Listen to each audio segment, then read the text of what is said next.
Welcome back to the 127 Fit podcast. Today's guest is a mentor, coach, speaker, massage therapist, former pro soccer player, a two-time All-American in soccer at Notre Dame, and she trained in the U.S. Women's National Team program. Today's guest is Brittany Bock. Brittany, I want to welcome you to the 127 Fit podcast. Thank you. Thanks for having me on. Yeah, absolutely. So, Britt, we're going to just kind of jump right into a warm-up here. The first question that I have for you is, how do you start your day, and do you have a specific kind of morning routine that you like to stick to on most mornings? Yeah, and that's something that's changed and transformed with different jobs. And where I'm at right now as a massage therapist, schedule is all over the place. Right. But I do find, and these are the things that have helped me, when I wake up earlier in the morning, there's not necessarily a set time, but I like to get up, and first thing I do, I love stretching. Right. Yep. I just think that feels so good and makes some funny noises.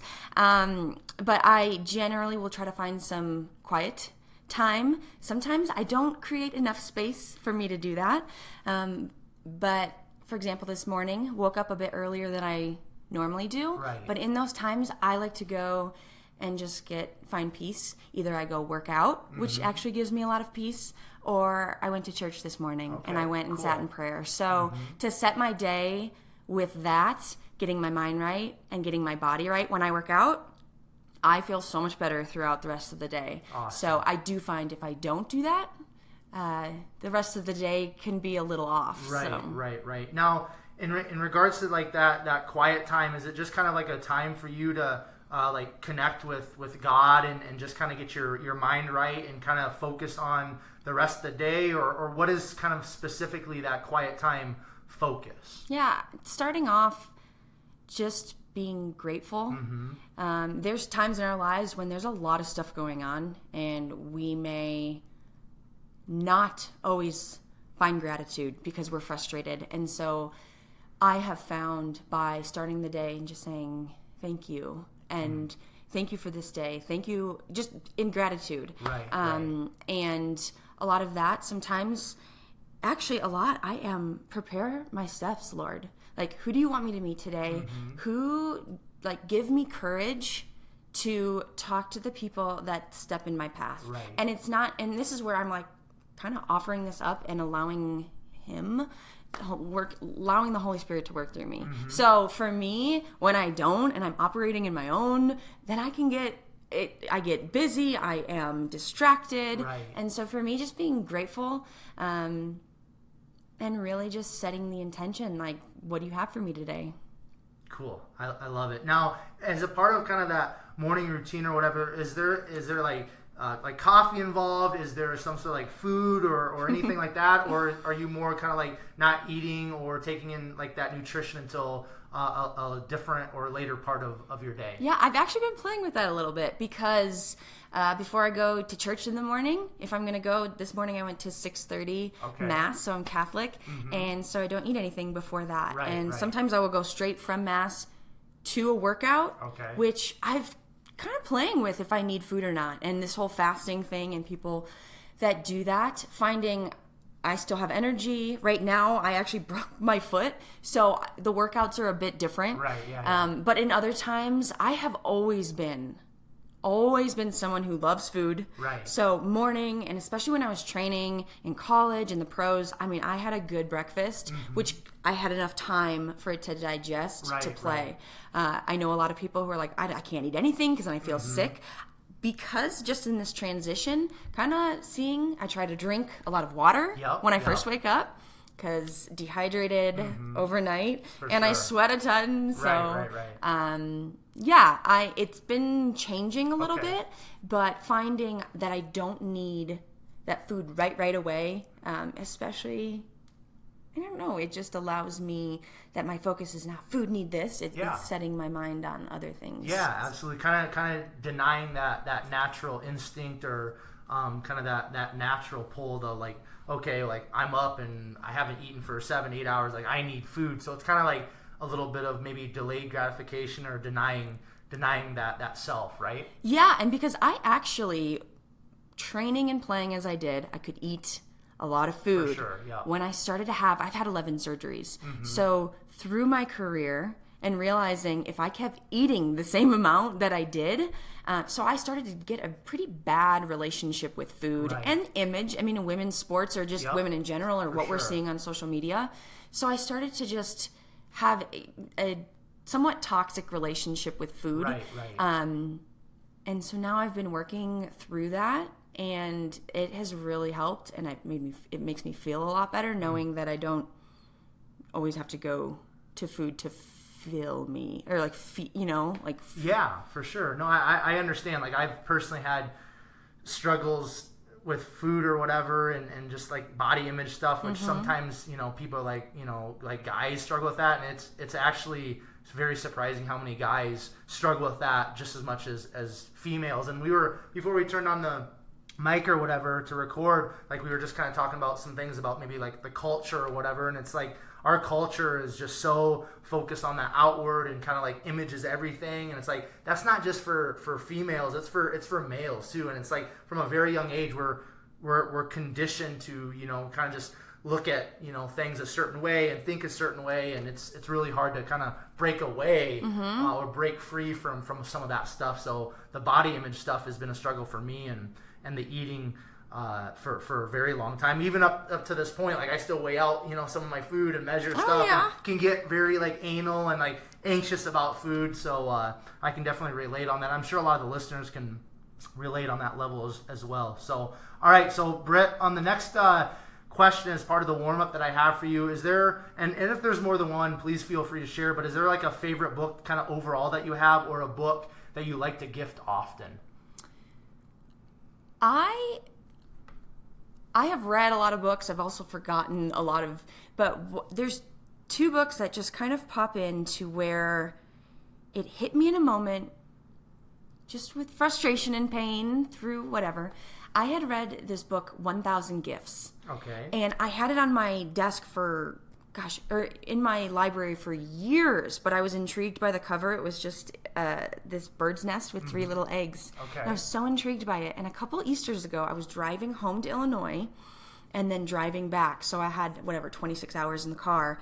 And I got the audio, and it was the actual author reading it. And it was all about gratitude and how, we're so busy and life gets so crazy, but this idea of gratitude, how I just remember this one moment, and her kids were fighting, and she was just like hard to be present in the moment. And when she became present, she was washing the dishes, and she could see the sun glaring on the little soap bubbles, and how time slowed down when you become grateful for even in the chaos that the world is. So that was one that just popped in my head, and that has stuck with me. And another book, and I'm reading a few right now on habits. Atomic Habits is what I'm reading right now, and the power of habit, but really a lot of self-growth, going from where I was in soccer and then transitioning out of that. So a lot of things like that. And then, it was a little book I got at Barnes & Noble, and it was When God Winks at You. Okay. I have gifted that. I bought a few of those and gifted that because it was like all of these little moments when we're questioning and we're why is this happening, or what direction do I go in, or how do I know? And what I loved is I started writing, one of my friends, we call them God Winks, and so, or God Shots. And so just these little moments where I don't believe all these coincidences, I believe the Lord places people on our path, which is why in the mornings, and I talk about, Lord, who are you placing in my path? Who do you want me to speak to? And so When God Winks at You. Beautiful. Good stuff. All right. And again, for this question and the next question, if there's more than one, again, feel free to share. Is there a favorite quote or mantra that has been impactful in your life? For a while, just because of my situations, I have it on everything. Knock down 7 times, get up 8. Yep. But through that and transitioning out, my identity was so in soccer and my performance. But I'm going to go back to where just growing up, my parents, I'm just really grateful for my upbringing, my brother, sister. But my dad would always say, do something nice for somebody today. And it was every day. And I remember like getting on the school bus when I was younger, and it was just like, be a good person. And to me, just showing up and doing little things for people to make them smile, it actually brought me joy. And another quote that my dad would always say was, I think it was Teddy Roosevelt, do what you can with what you have where you are. If you went in my room, there are written all over my mirrors of all scripture verses, quotes, but those are two that really is like, do what you can with what you have where you are. And basically just give your best. Yeah, beautiful. I love that. All right, so is there a favorite or most listened to podcast that you have? I have 3. Okay. 1, Ed Milet. For sure. I love his stuff, and I feel like he's speaking directly to me, and I love how he owns it, because I feel like this is exactly me, and that's, love that. One of my former teammates from Notre Dame, she is the mental training coach for Notre Dame football. Cool. But she has building championship mindsets. Okay. So me just getting my mind right. I love going to her stuff. I love hearing that. And my third one, which I just love, Father Mike Schmitz. He's at UMD up in Minnesota, Duluth.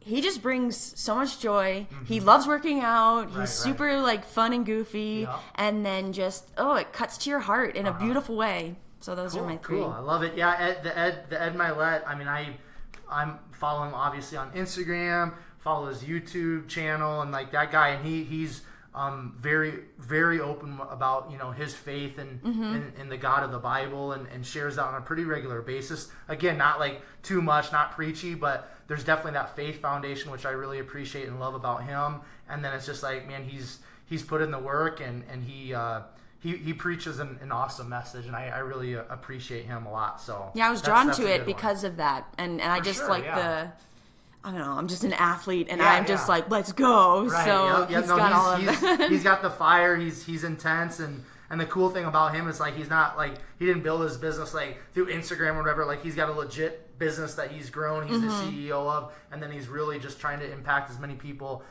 as possible, kind of through his podcast, through the social media, because he's, I think, just within the last year and a half, kind of got on Instagram and the podcast, and he's definitely doing a great job. So, all right, so I've got one final question as a part of the warm-up. Is there, and we've kind of already talked about food or whatever, but is there like one favorite food that you have? If it was like the last food or the last bite of food that you could have, what would that be? We actually just had this conversation, not just one food, but like entire meals, what we would eat. And so I kind of went, oh my gosh, I am a sucker for like peanut butter. Peanut butter, yeah, that's good.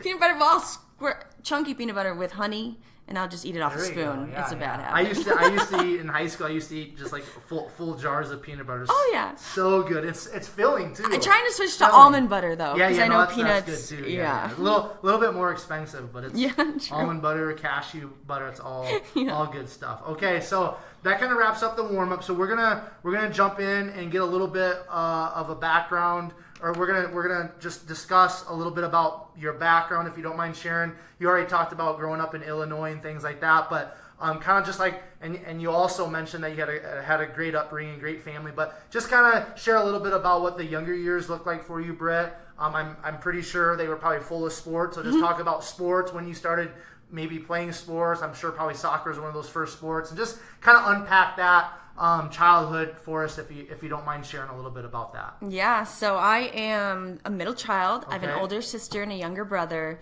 And as far as sports, our parents just threw us into whatever we wanted. Right. I was 1 year apart with my sister, so we often played together a lot. Okay. My brother's 3 years younger than me, but soccer was when I was 5. Yeah. I think is when. Again, I have not a good memory. No, probably concussions from soccer. Right, no joke. But I wanted to play anything and everything. I do remember my parents talking about they had a video we were playing co-ed when I was like 5, and I would Right. dribble up, a boy fell down, then I dribble, and then a boy fell down, and like I went like 3 boys, they were all crying, and then I scored a goal. Yeah, so I loved to compete.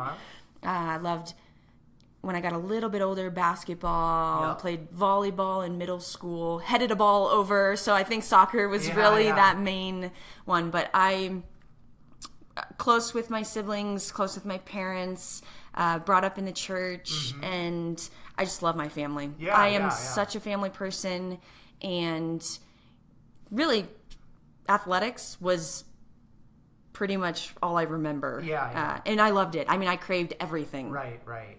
And so I'm assuming, because this is kind of an experience that I had, and I think a lot of people that continue on to play sports, post high school and stuff like that would probably agree. But did you find a lot of like that positive reinforcement through athletics, and you got a lot of encouragement and really got built up through sports, and that maybe was a part of you continuing to participate? Oh, absolutely. I was just talking yesterday to another soccer player, MLS guy, that in those early years, 7, 8 years old, our identity is pretty much formed. And so through affirmation, good at this, then I continued. You want to do things where you feel good.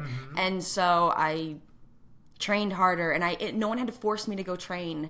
I just loved it, and I did gain a lot of affirmation, and everyone knew me as, especially as I went on, the soccer player, and like, oh, at this level and this level. And so I loved it. It pushed me harder, very competitive, but definitely it's interesting later in life to see where that identity, we talked about this just where identity is formed, and then when we don't have that anymore. But I mean, it really fueled me. Now, in regards to like school, like actual school, like classwork and homework and, grades, was kind of, what did that look like? I'm assuming probably from, the household you came from, like grades were probably pretty important and stuff like that.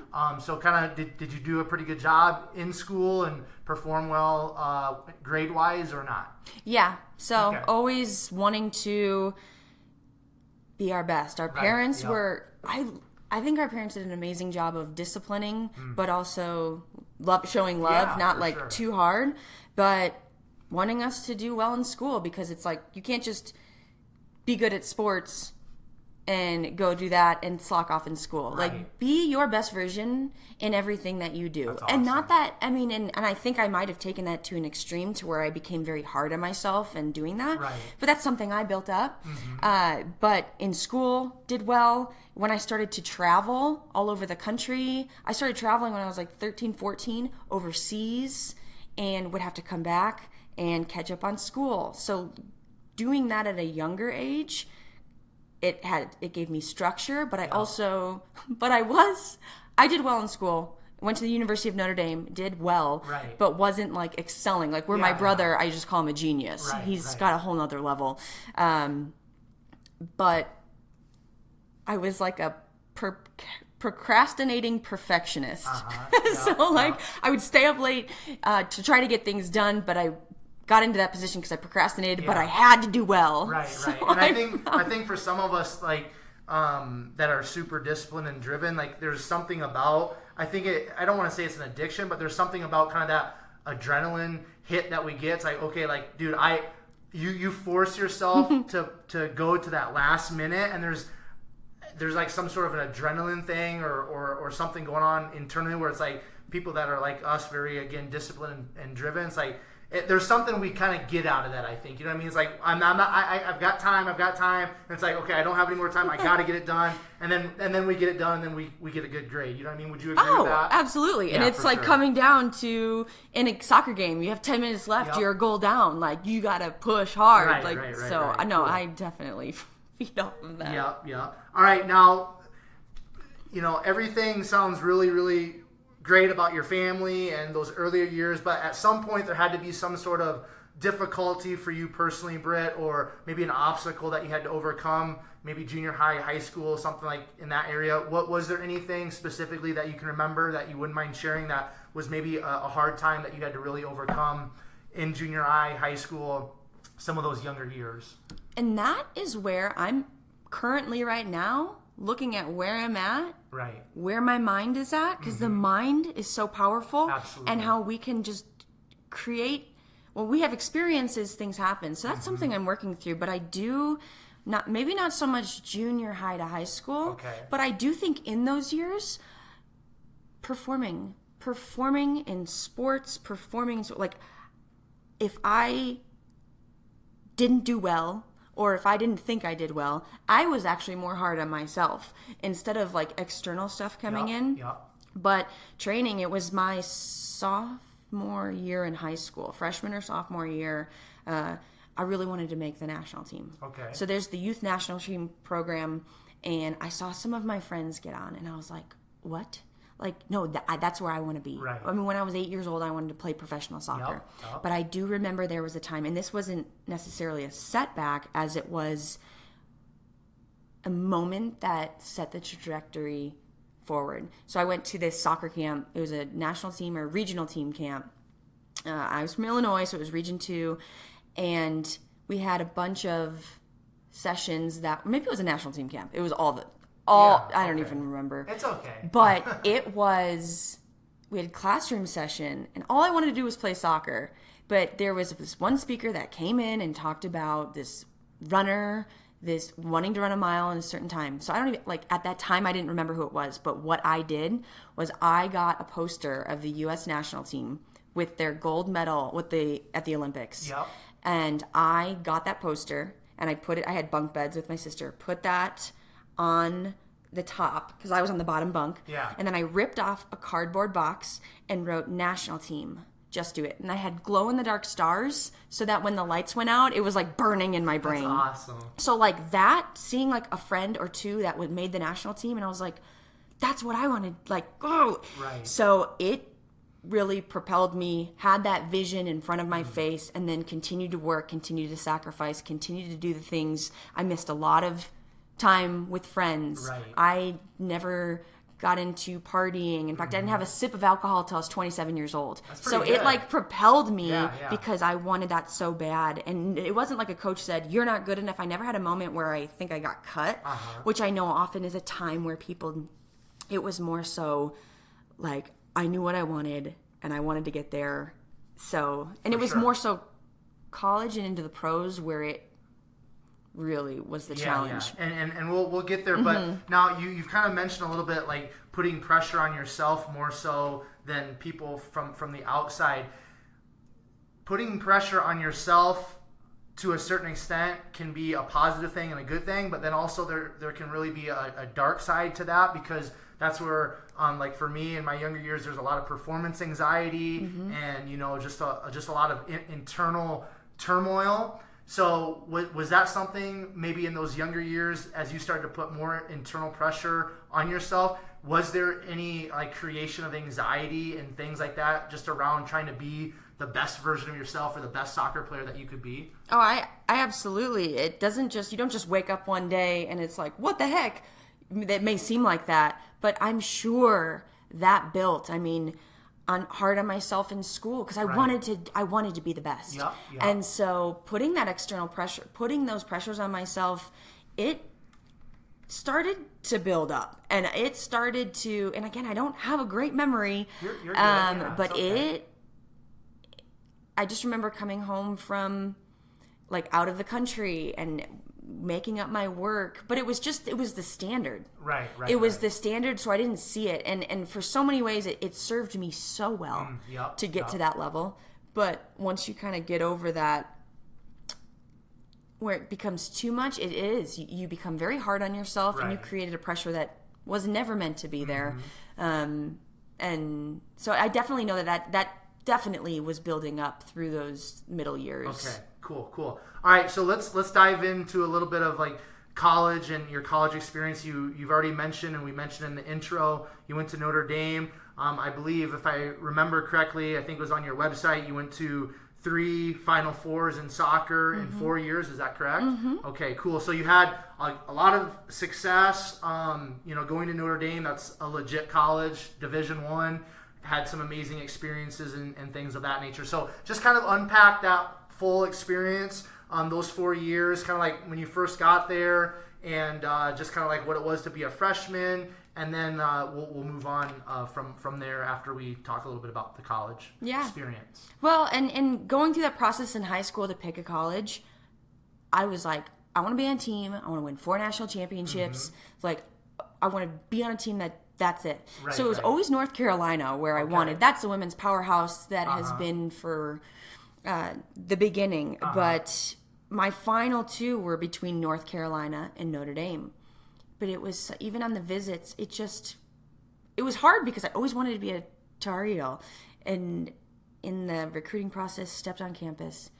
And it was just, there was something. I talk about the tradition of excellence at that school. And above my bed, we have, at every locker room, play like a champion today. Right, yeah. But my brother and his sister-in-law made a pray like a champion today. Oh, cool. So that was a really special thing. But the soccer was my main thing. Right.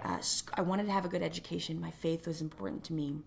So it kind of encompassed all of it. Yeah, for sure. Coming on, I actually went to summer school before my freshman year, which was amazing. I was the only women's soccer player as a freshman to be there. Okay. So, I right away hung out with there were some basketball players, some football players, some of my older soccer girls, but it just right away getting plugged in.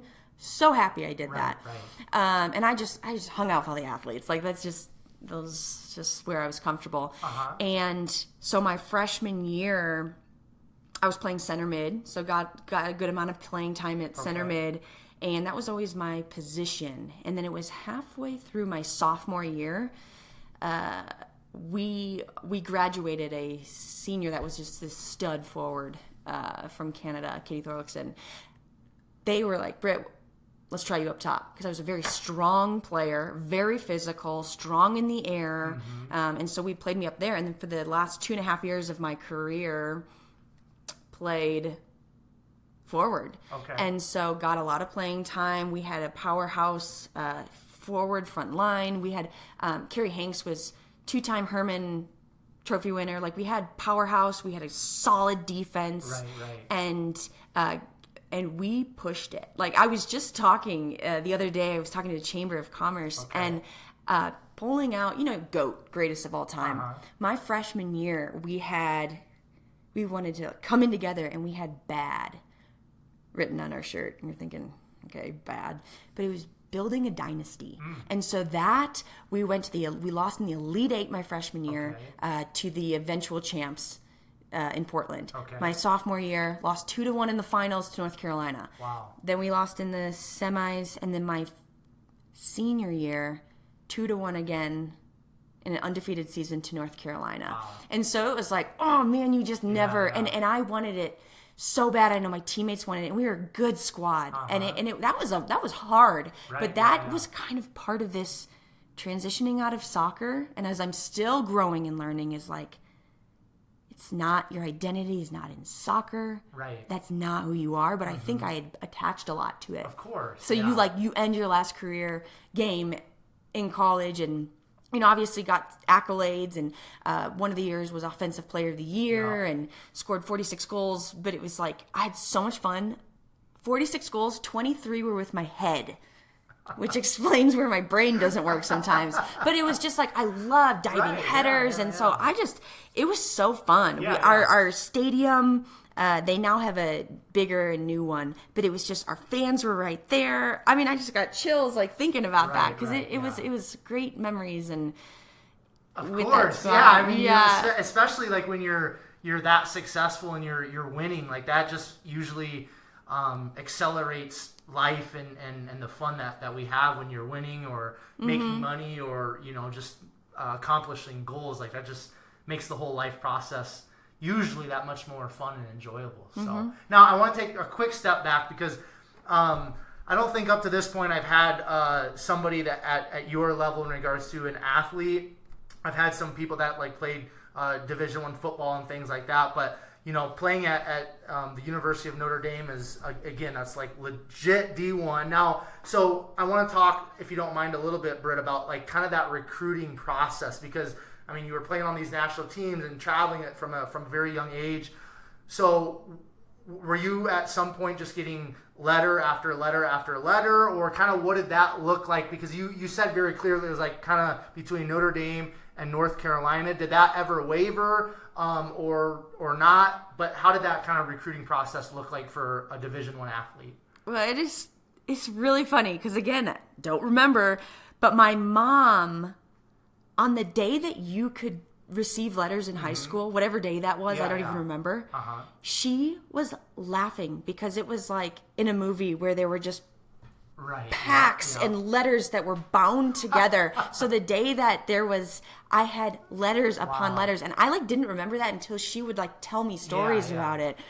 And all these schools, and I had reached out to schools because I didn't know. And that's one of the things is to the level that I played at, even up to the national team, youth national team, World Cups, I believed in myself, but I was like, I need to be better. I need to be better. Mm-hmm. So when all these letters come in and people are recruiting, and Randy from Notre Dame, and he's reaching out to me and having these conversations, Anson Dorrance writing handwritten letters. So it was like, wow, there was a lot. And Santa Clara, there were a couple in the mix, but it came down to those two. Right. And sometimes I'm like, oh, I don't know, this way, this way, this way.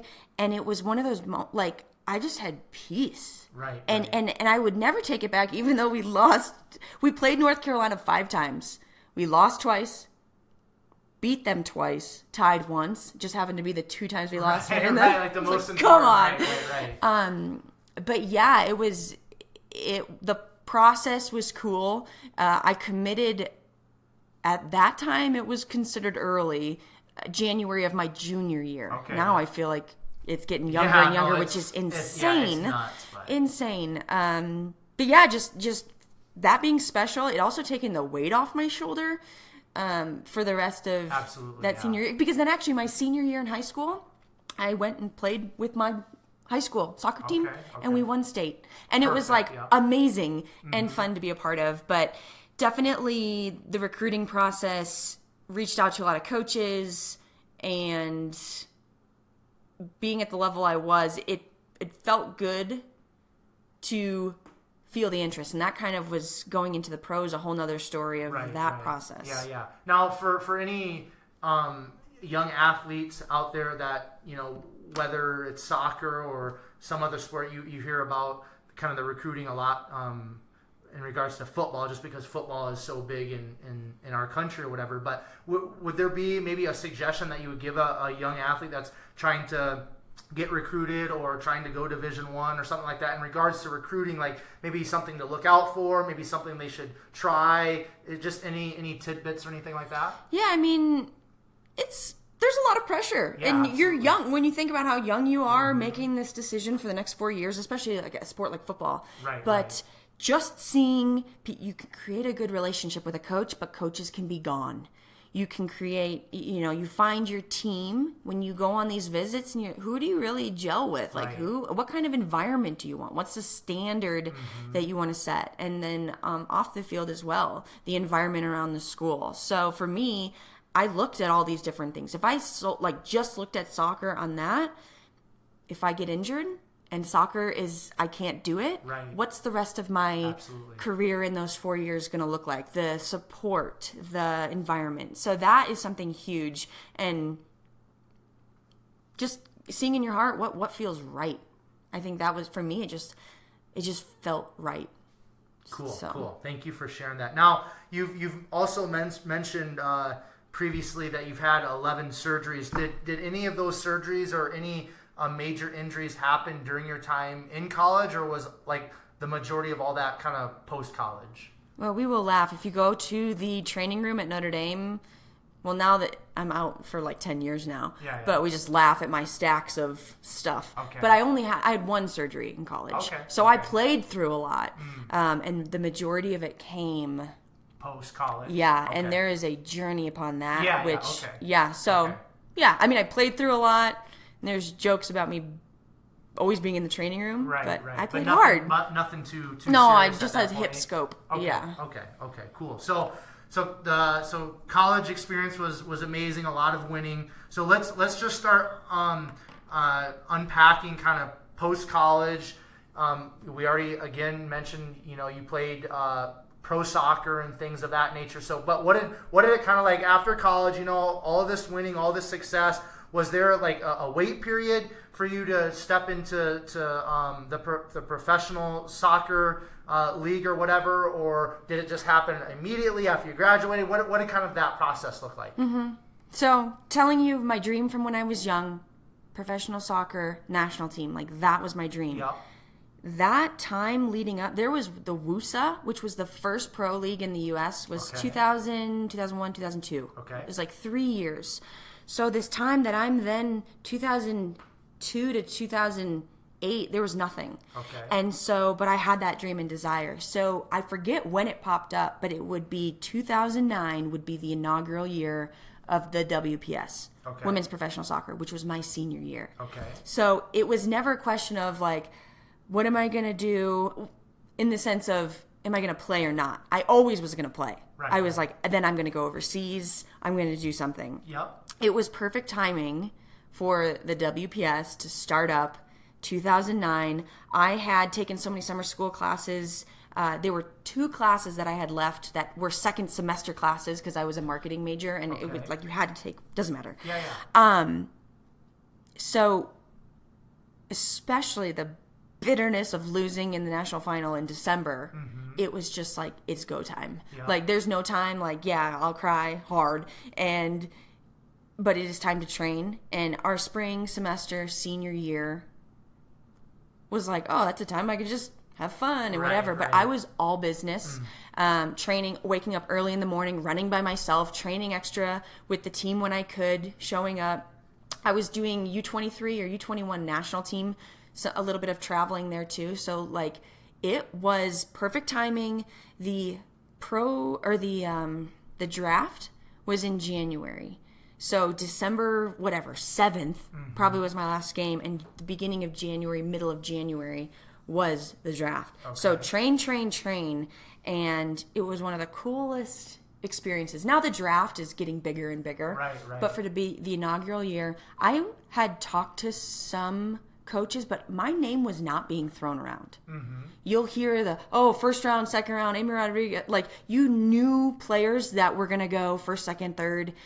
And I was kind of asking, and I didn't really hear my name being thrown around. I had the belief, and I'm like, I know, like, and my coach was like, yeah, Britt, you'll definitely get picked up, but like, my name wasn't thrown around. Right. So I actually physically went to the draft in Kansas City or something. Okay.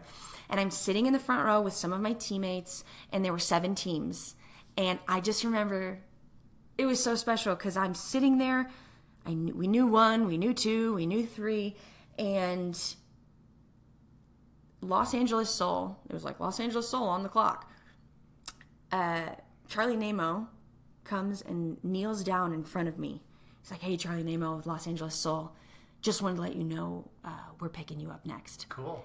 And I just got chills because I was like, I was like, okay. And I looked at the girls around me. I was like, what did he just say? Right. And it was like so surreal because you believed in yourself, but then you're like, oh, will I get picked up? So that was such a cool moment.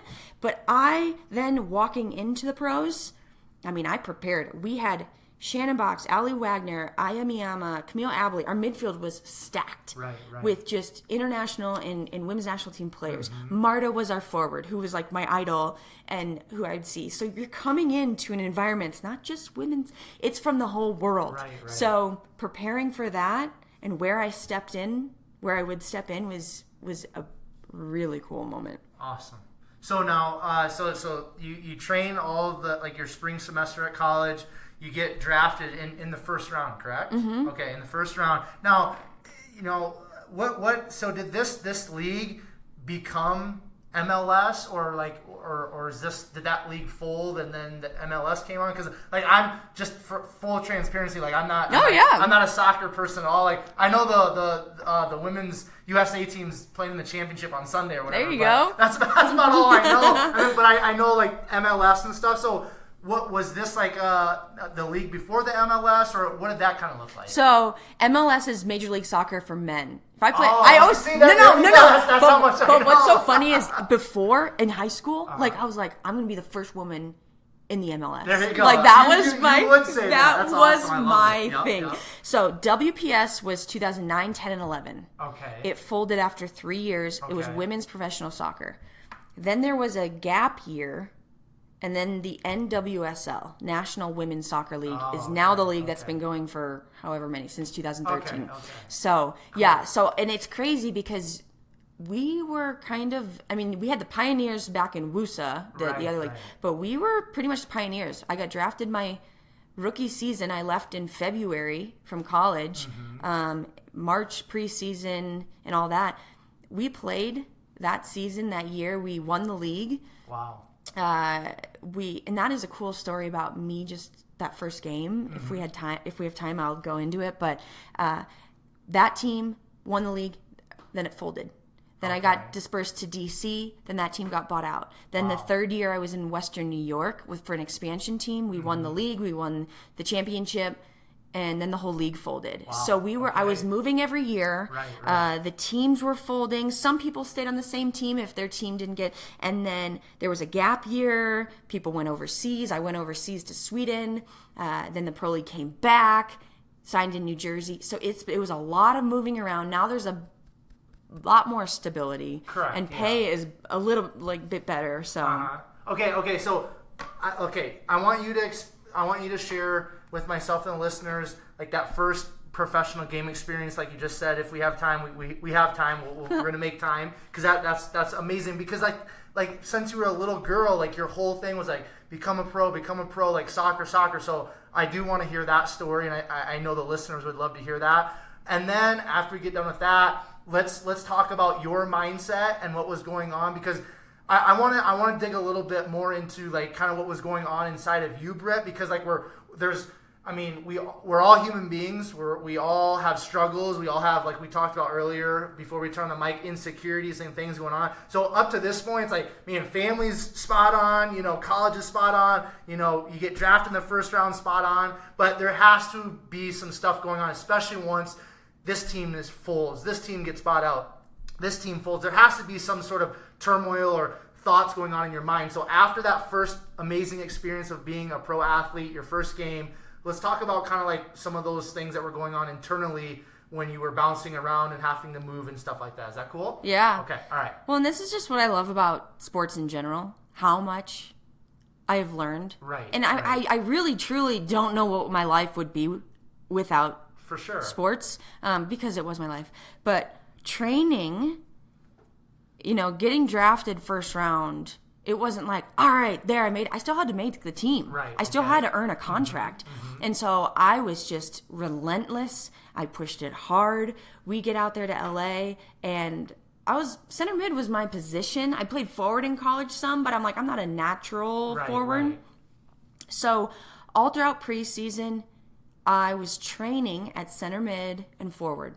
Okay. Center mid, forward, but you look at the other players, and I'm like, I'm not going to just back down to, even though they're like Olympic champions. I was like, no, I want to play. Absolutely. I don't care if I'm a rookie. Yep. I want to play.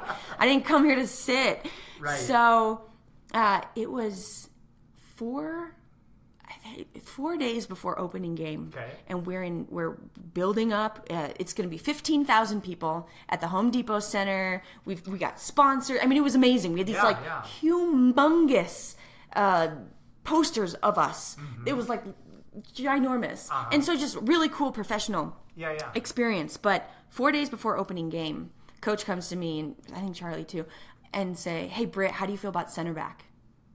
And I'm like, how do I feel about center back? I don't want to, I didn't say that, but I don't want to play center back. I've never played center back. I don't know what I'm doing, but I wanted to be on the field. For sure, yeah. And so obviously they said, your strength, your heading ability, your work ethic, we want you on the field. Mm-hmm. But so 4 days before opening, we make the switch, mentally having to prepare for that. Yeah. Mentally knowing through all the years, but opening game, our first opponent is Abby Wambach. I've heard of her. Who is the most goals in international and women's soccer. Cool. And amazing in the air. Arguably the best. And then Lisa Devanna, who plays for the Australian national team. Okay. I would eventually go on and play with both of them the following year, which was just fun. Yeah. But opening game against those two at a position I never played, it was like, welcome to the pros. Right. And so knowing, like, we get thrown into different positions, how do we respond? How do we know and own our role? So if we're in situations, it's like, we've got to roll with the punches, and then own our strengths. So my strength was heading. Okay. My strength was my physicality. I would be so aggressive, win the ball, find my playmakers. I know people did not like going against me because I went hard. And I clean, but hard.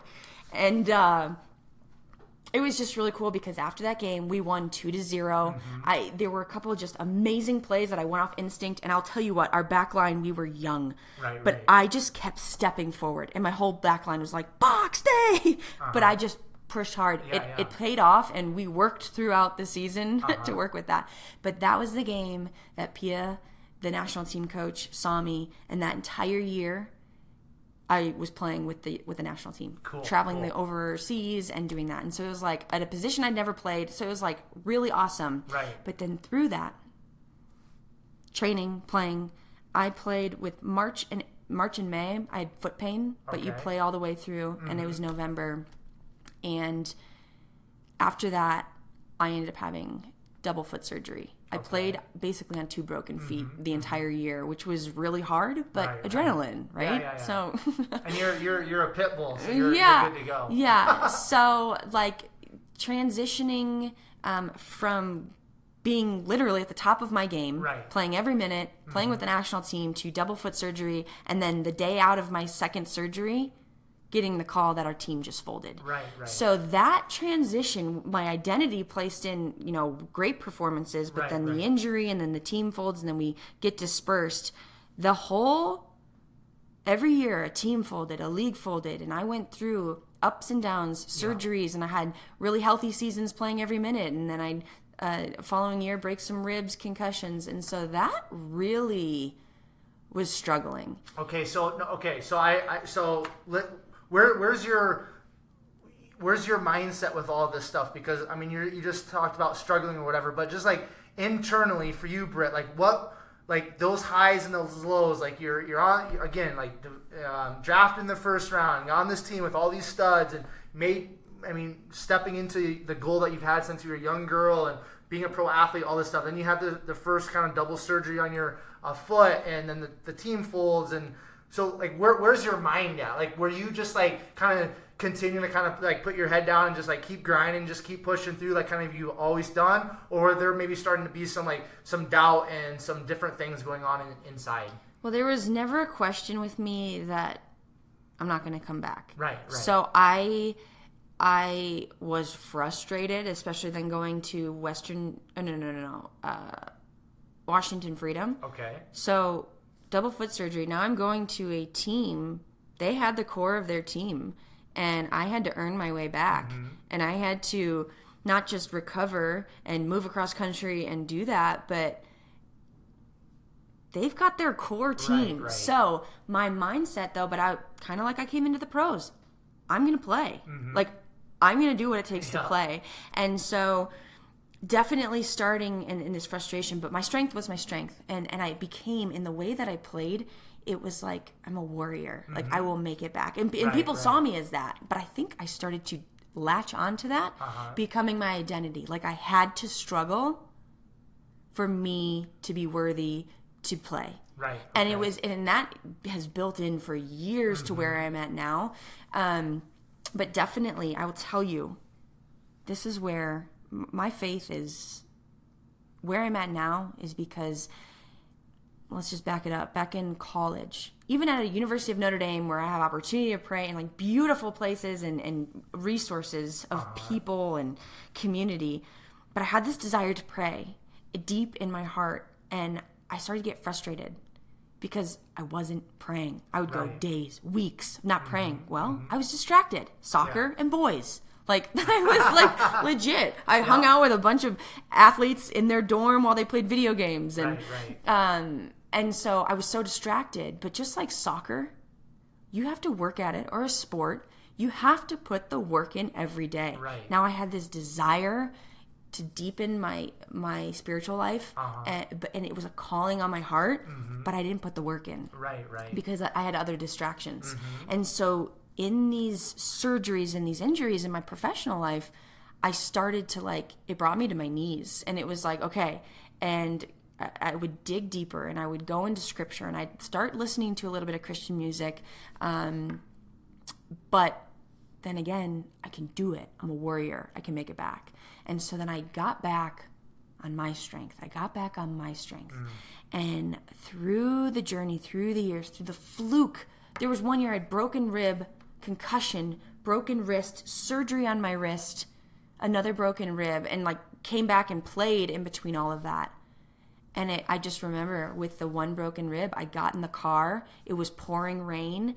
I had to drive myself to the hospital just to get to the x-ray.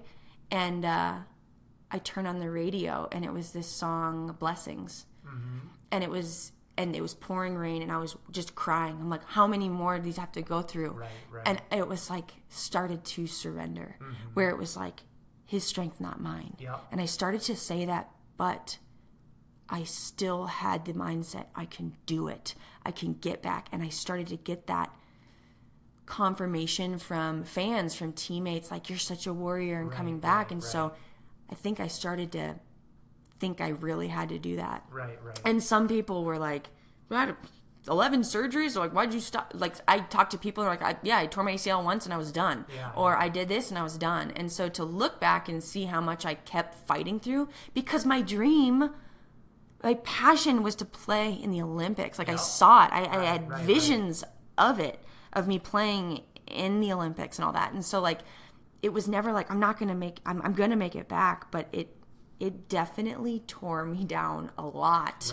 Right. But that's where the more I'd fall to my knees, and the more I was crying out.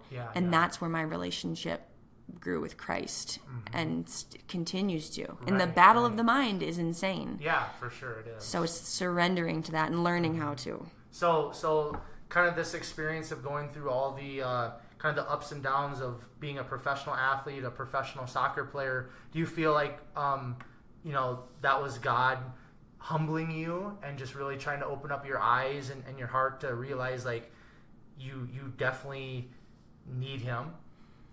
I think this message, which I'm still wrestling with, is you're enough. Right. And you are more than that. Yeah. And you are more than a soccer player. But everyone said, Brittany the soccer player, oh, traveling the world. And I don't think God does things to us, but he works through hardship. Because people are how does bad things happen to good people? We don't understand his ways. For sure. But he truly wants our hearts. And as much as we fight it, he will continue. And it's in our lowest moments, in the quietest times, and our most struggling times, where I feel he's just calling for us and calling out just to say, I love you. Right. You are my child, and it doesn't matter what you do. Nothing will earn your way to heaven. It doesn't matter what you do or what you've done in the past. And this is where it's sometimes really hard to accept. Right. Because we want control and we can do it. And so really that calling, and there was a moment, I had just torn my ACL. It was the first game of the Houston Dash season in 2014. And my parents had come. It was Palm Sunday. Easter was the next weekend. But I remember wanting to kneel down in mass, but my knee was so swollen, and I was just why? And I was angry, but also okay, what are you trying to teach? And I was just looking at some of the scars, because in the Catholic Church, the crucifix with Jesus on there, and you look at the nails in his hands and the nails in his feet, and then you remember the piercing in the side, and it was a moment that I was kneeling down, I was hurting, and I was just looking at where my scars, my physical scars were. And here in my wrist, the one right on top of my foot, the broken rib was right here in the side. And I just looked at the cross, and it was used to be why me? I'm what am I doing wrong? To this why me? Why do I deserve this love? And just to see this sacrifice and the love of the Father and Jesus sacrificing for us so that we can live. And that was such a moment and still have battles along the way and questioning. Yeah. Uh-huh. But it was like the physical scars. There's a song that I love by I Am They, and it's literally called Scars. Mm-hmm. And at one point it says, I am thankful for the scars because without them, I wouldn't know your heart. And in all the moments and all the blood, sweat, tears, and the victories and the defeats, and sometimes I cry out in frustration after retiring. And my mom was like, but Britt, would you give any of it back knowing where your relationship with Christ is now? And it was like, no.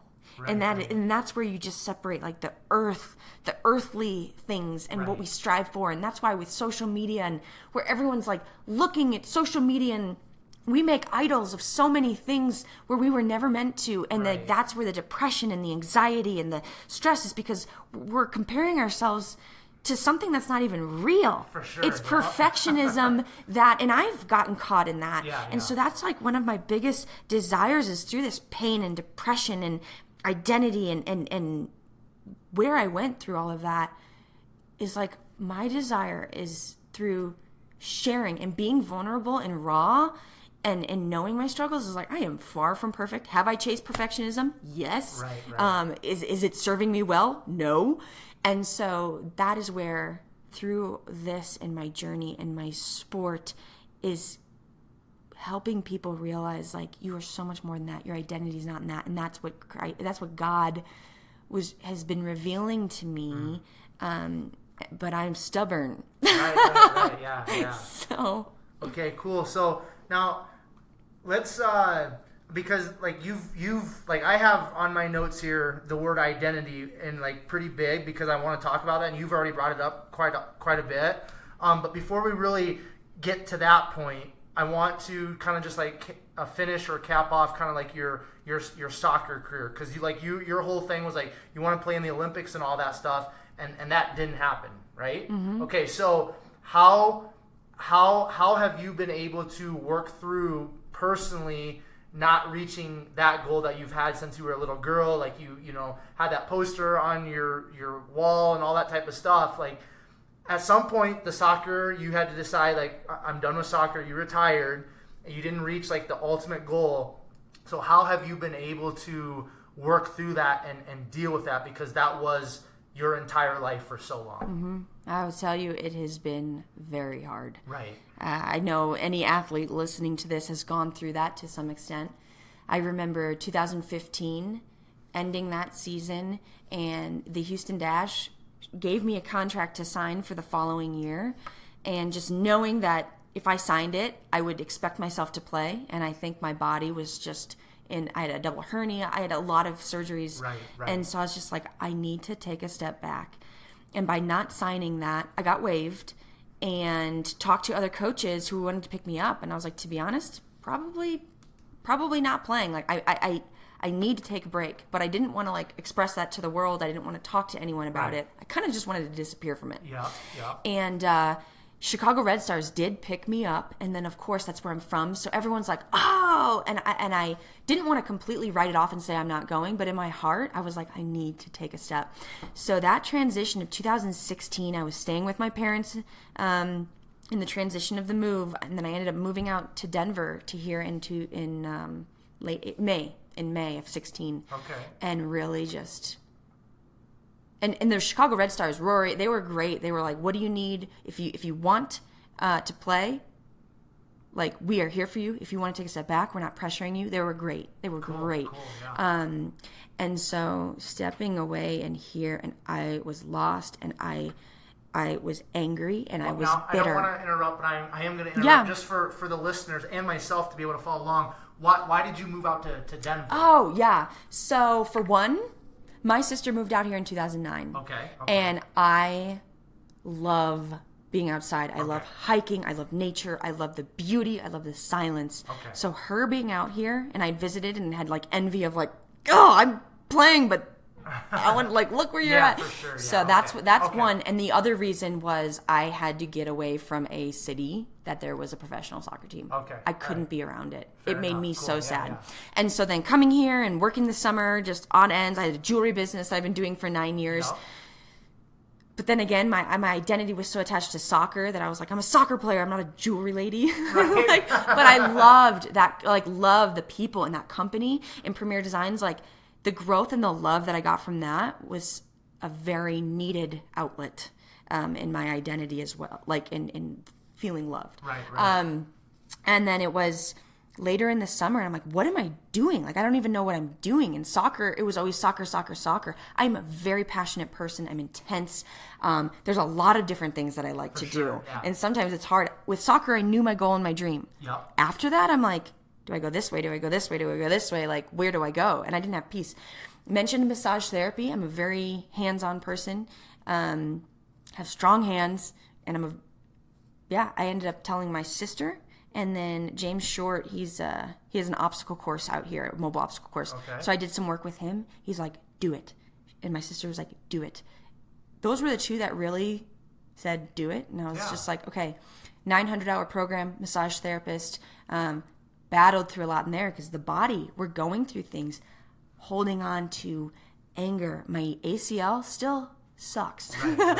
And everyone has different stories with recovery. So, like, still growing through that, and then the tears, and I miss being part of a team, and I miss being part of the routine and the structure that I had. Now I was set on myself, and so continuously growing, trying to work on myself, trying to battle the demons of the lies that I would tell myself, asking other athletes, and like, how is this so hard? And I know, like, I'm not the only one. I know I'm not special in the sense that this happens to everyone. We're not alone. For sure. But every story is unique and special.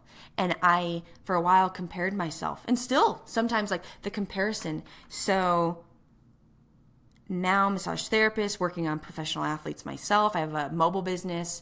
And then I also work for a company where I get to work with more professional athletes. And trying to be the best. Right. Knowing, like, I've only been a massage therapist for a year and a half. Like, Britt, you can't. Like, but the expectations and being hard on myself. Right, but some of the hardest things, which is why when I speak to people and share my story, when I was listening to these motivational podcasts and like, just do it and it's a choice and you just got to decide, I was like, I know it's a choice and I keep choosing wrong. Right, and I was so angry but that is where there's a lot to unpack. Started doing neurofeedback. Okay. The brain, my brain was lit up. It was all red. If you would ever know what those brain maps look like, they're like, what in the heck? Right, so the anxiety, the depression, but it was growing through that. So now when I do go speak to a team, to a company, like what it took to get to the highest level, the blessings that came in that, but knowing like life's hard, it's challenging. And so this idea of dream again. And there's this song by Worship Mob. It's called Dream Again, and puts in that scripture, but before I know the plans I have for you. And trusting in that and surrendering in one of my biggest things, which I'm starting, that's these journals we were talking about, creating this own thing. But I call it a surrendered strength. Because my strength was my strength and I can do it and I push forward and we want control. Right. And I could do it. And then it's like, everyone's like, you got to let go. It's this surrender. And I'm like, I don't know how. And written on my wall in my room is scripture. For he said to me, my grace is sufficient for you, for my power is made perfect in weakness. And St. Paul says, I will all the more gladly boast of my weaknesses, that the power of Christ may rest upon me. Right. So when we let go of this, of our own strength and this own control, and it's like life happens, adversity adversity is universal. Yep. So no matter what happens, but it's like the surrender and letting go, and you find this new strength and this new, because it's like, if it was just this life, and this is my, a belief as a Christian that like there is eternal life, and like this time and this suffering and this pain is short. But that's why us going through our sufferings and the perseverance produces character hope, and suffering produces perseverance. Right, and so like we are here, and I love like what you're doing, and just by our sufferings and growing through that, then helping others through it. Right, and like that's so powerful. But if I never went through it, I wouldn't know how to be compassionate with those people to the level For sure. that they're going through pain, and it's hard. And so I'm grateful. It's hard. It's challenging. I'm working through things, but it's also, I have hope. Right. Now, when you talk about like surrendering and stuff like that, you're correct me if I'm wrong, but you're talking about like surrendering to God and just like giving things over to Him. Is that correct? Yeah. Okay. And also, I'm just yeah, because I have a wide variety of listeners, and so I just want to make sure like I understand like what you're saying, and that's why I just want to make sure that the listeners understand, because you're talking about like, you know, surrendered strength and surrendering, and so I just want the listeners to be able to understand and follow along. Like when you're talking about surrendering and kind of like giving up on things or giving things over, you're referring to your faith in God, right? Yes. Okay. But with that, the idea that I'm not a quitter. And so sometimes pushing through these surgeries, people are like, Britt, like maybe there's a different path. Right. But to me, I was like, no, like this is, why would this passion be put on my heart if I wasn't going to be allowed to do it? Right. And so surrendering the fact that like, I don't have to be perfect. Surrendering the fact that, there's this Mother Teresa quote. There's like 8 lines, but one of them is, give your best to the world, and it may never be enough, but give your best anyways. And it's in one of those things, just like, your best doesn't have to be, it's never going to be perfect. Right. We can't reach it. And so this surrender is like being kinder to myself and loving myself and not being hard, but ultimately the surrender to God, that like we were created for a purpose and to love and be loved. And so by surrendering to that, like, life is hard. Yep. And sometimes it really sucks. And there's death, and there's cancer, and there's injury, and there's failed dreams. But failure is not final. Failure's feedback, and we grow and learn from that. So by surrendering it to Him, and that trust and that faith, and it's not easy, but it becomes easy when you know, like, there is a plan. Right. And you believe, like, there's hope and there's a plan, and it's exciting. All right, cool. So I appreciate you just sharing that, and I just want to make sure everybody's on the same page here. So let's you've talked about identity a lot, and again I have that written down, because for me personally, what I've really discovered in my own life journey is that without the foundation of like that identity of who I am, why I'm here, what I'm passionate about, what my purpose is, all of that. Like if I and any other human being doesn't have that foundation in their life, then their life is not going to be what it could be. Okay, that's like that's what I believe. That's what I really, really share with the world. Like, we need to have a foundation of like why we're here on this earth. So and that you know, that's kind of like what identity is. Like, who am I? Why am I here? What am I all about? So you have this very, very strong identity, Britt, of being a soccer player. Like, that's reinforced over and over and again. But then you come to the point where you retire, and yes, you are still, soccer is still in you. It's still who you are. But now it's like, that's not really your identity from like the outside world. So, and I'm sure it's still a work in progress, kind of like you said with some other things, but like your identity, like where are you at today with like who you are and like what you are pursuing? Mm-hmm. And that actually have a mentor to continue to grow in these things. And it's like, I'm not a soccer player. I am a competitor. Right. That played soccer. Okay. Because I'm intense, I'm passionate, and all these amazing things about like For what sure. make each of us like our unique self. Right. And I happen to play soccer. Okay, beautiful. And so I actually have. I wish I had that. But Matt Phillips, he's a. Yep, I know. Yeah. Who he is. Yeah. So had me write a stand of like, and the first thing is, I am a child of God. I am fearfully and wonderfully made, and putting that, it's in my journal, one of my thousand journals. But having that stand and being like, this is who I am. I am not this. So it's just reaffirming that and where that builds up, because our mind can go to very bad places, right. And triggers can bring us to places. And so knowing like, no, my identity is not in the world. My identity is not my sport. My identity is in Christ. and I am loved, and I am adored, I am worthy, and I am enough. And if you went in my room, I have written all over these affirmations. So that's when you do get down, which we will, is you continue to build yourself up with truth. Right. So that foundation of having that identity in your life, like kind of like what I just said, is basically that is everything. Like that's super important for us as a human being, correct? Yeah. Right. Okay. Cool. I figured that's like kind of like we were going to be on the same page with that, but just kind of that confirmation, and for the listeners to hear is great, because I know so many people in life, Britt, like they don't know why. Like they don't know why they're here. They don't know what they're supposed to be doing. They don't know. Like I talk to people, like, because I'm so very passionate myself, and like just like can be very fiery and outgoing. And then I talk to other people, and they're just like, I'm like what are you passionate about? What gets you excited? What lights you up? All this stuff. And they're just like they just look at me like I'm speaking like a foreign language or something. And like that, like I don't want to say it breaks my heart, but it's just like it kind of like gets me like there's a lot of people going through this life that are just going through the motions. Like they don't know why.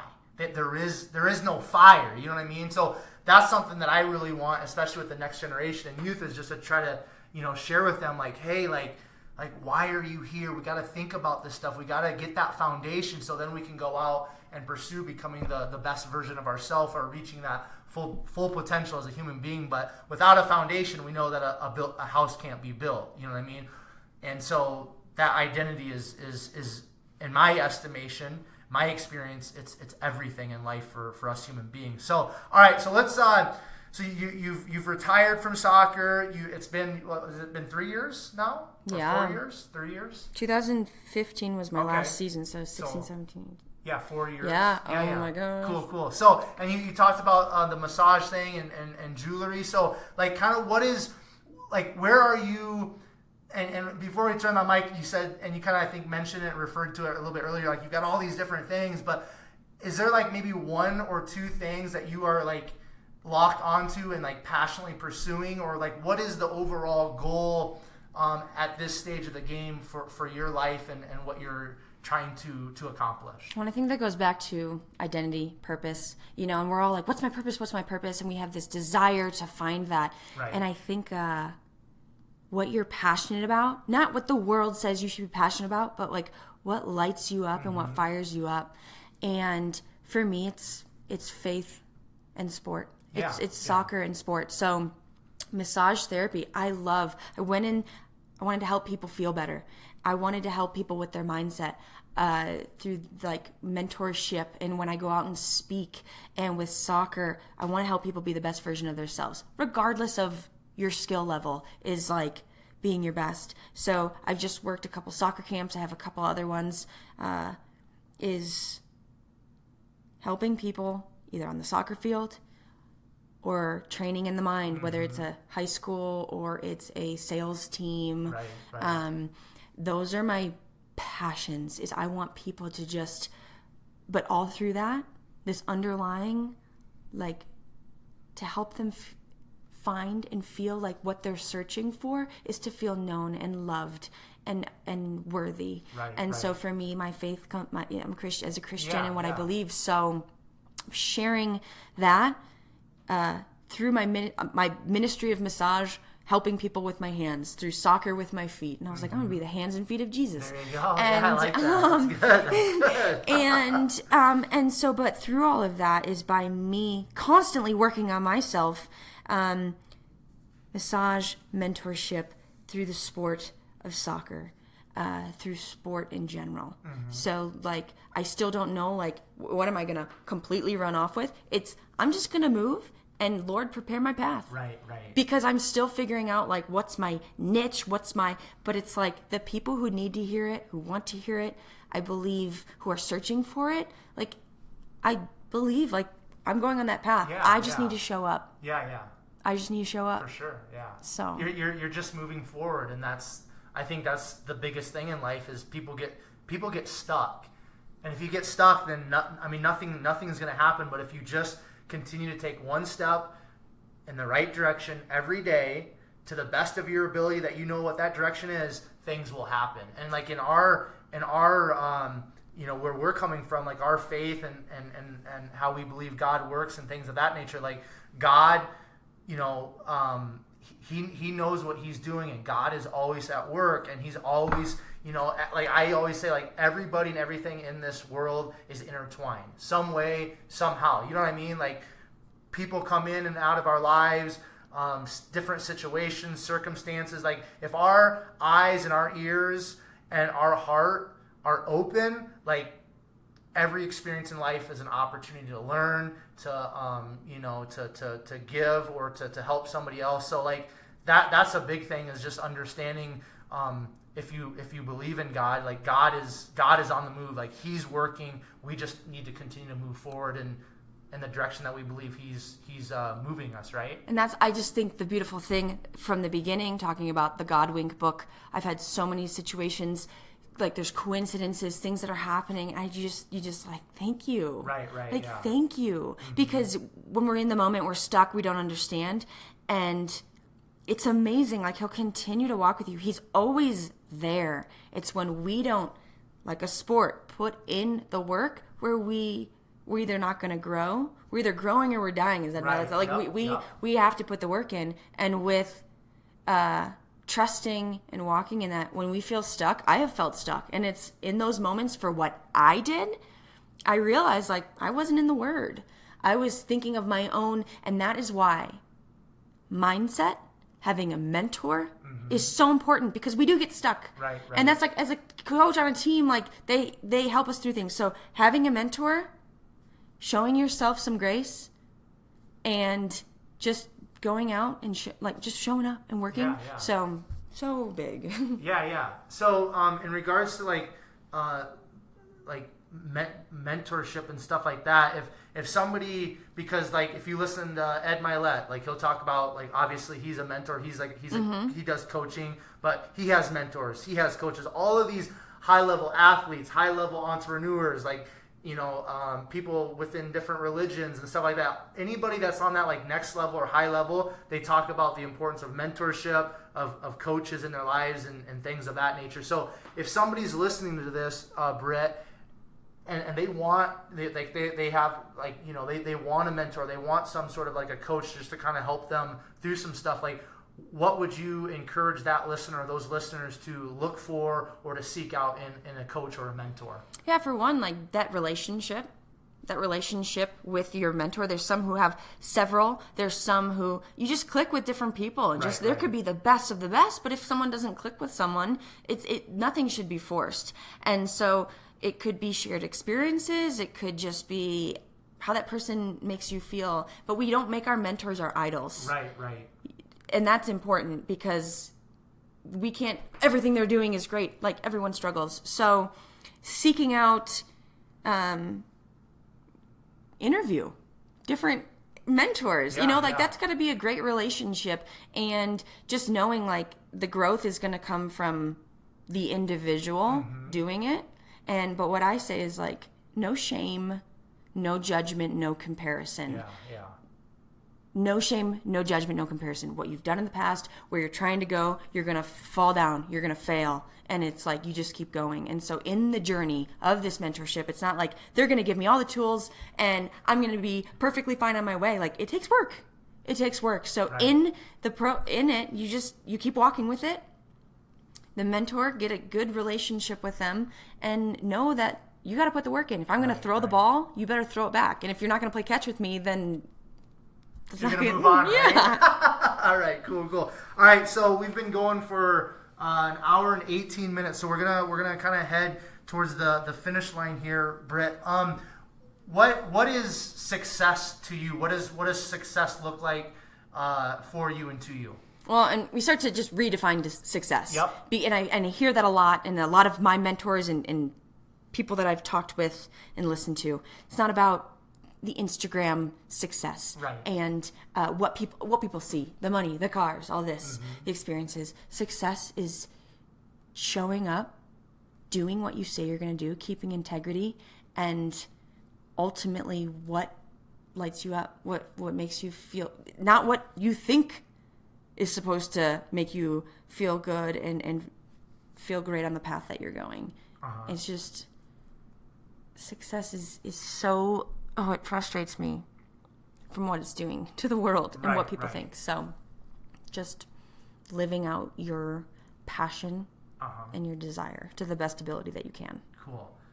What do you want your legacy to be when your time on this earth is up? I just to know that I treated everyone around me with love and respect, and that I give them my best.